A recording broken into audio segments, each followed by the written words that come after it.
I am the creative of Funky Fly Flower Child. I love making flowers. I wasn't always a girly girl, especially growing up. I was noticing that the quality of store-bought flowers were not awesome.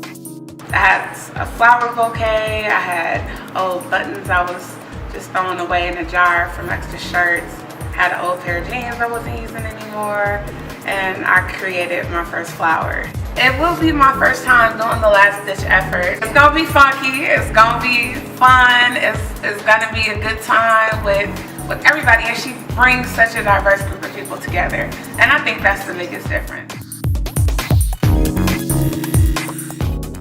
You have that creative collective energy. We're promoting each other, we shop from each other, we rock each other's stuff, and we want to bring people out to enjoy what we create, shop handmade, shop local, support the artists that we are, and really know that what we are creating is created with love, is created at home, is something unique that you won't find anywhere else. And I think that's the beauty of having an event like this. This is my three-way bloom for all the little fashionistas that we have in our lives. This can be worn 3 different ways.